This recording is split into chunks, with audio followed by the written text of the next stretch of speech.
इस पोस्टर को बहुत ध्यान से देखिए। यूपी सरकार की सोशल साइट पर यह नया पोस्टर चस्पा किया गया है। इस पोस्टर में मुख्यमंत्री योगी आदित्यनाथ हैं, उप मुख्यमंत्री केशव प्रसाद मौर्य और दिनेश शर्मा हैं, और साथ में हैं बीजेपी के प्रदेश अध्यक्ष स्वतंत्र देव सिंह। इस पोस्टर में जो नहीं दिख रहा है वो है अफवाह कि यूपी में कुछ बड़ा होने वाला है। सवाल कि पीएम मोदी और बीजेपी अध्यक्ष नड्डा की तस्वीर क्यों नहीं है? विपक्ष बीजेपी पर निशाना साध रहा है।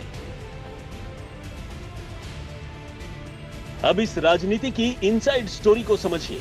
कुछ दिनों से कयासबाजी हो रही थी कि मुमकिन है कि 2022 में बीजेपी योगी आदित्यनाथ नहीं किसी और चेहरे के नेतृत्व में चुनावी मैदान में कूदेगी, लेकिन इन अटकलों पर अब विराम लग चुका है। मुख्यमंत्री योगी ही विधानसभा चुनाव में बीजेपी का चेहरा होंगे। न सिर्फ चेहरा होंगे बल्कि उम्मीदवारों के चयन में भी उनकी मुहर जरूरी होगी। योगी जी मजबूती से बने रहेंगे।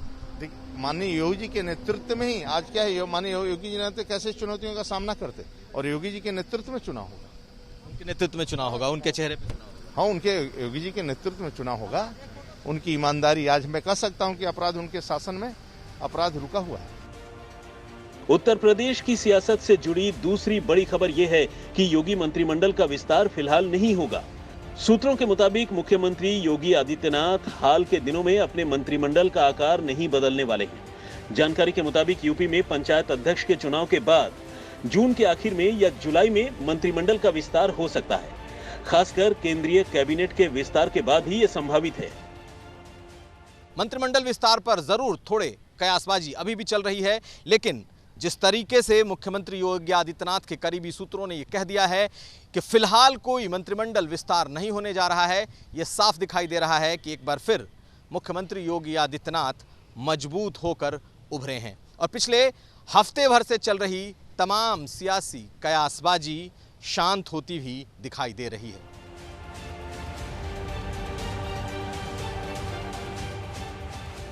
आपको बता दें कि बीते करीब 10 दिनों से मंत्रियों और विधायकों से बीएल संतोष की बातचीत के बाद ही यूपी मंत्रिमंडल में बड़े फेरबदल की बात सामने आई थी। साथ ही चर्चा इस बात की भी थी कि पीएम मोदी के करीबी एके शर्मा को मंत्रिमंडल में अहम पद दिया जा सकता है। इसके अलावा यूपी को लेकर बीजेपी में सियासी मंथन के बीच जब प्रदेश प्रभारी राधा मोहन सिंह राज्यपाल आनंदीबेन पटेल से मुलाकात के लिए पहुंचे तो चर्चाओं का बाजार अचानक गर्म हो गया। सूत्रों के मुताबिक इस मुलाकात में उन्होंने राज्यपाल को एक लिफाफा भी सौंपा था। इस लिफाफे ने यूपी में बीजेपी की राजनीति को लेकर जारी असमंजस को और बढ़ा दिया था। हालांकि राधा मोहन ने आनंदीबेन से मुलाकात को औपचारिक बताकर सस्पेंस को और बढ़ा दिया था। और जब से प्रभारी बन के आया हूँ उनसे भेंट नहीं कर पाया था, तो शिष्टाचार बस आज मुलाकात किया है।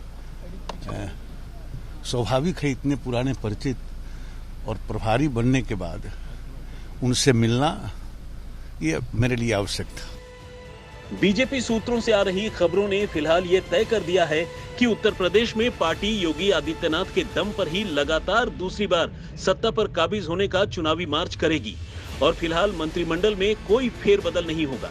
मतलब साफ है कि यूपी में योगी के नाम पर राजनीति होगी, उन्हीं के नाम पर चुनाव होंगे और चलेगी भी उनकी ही।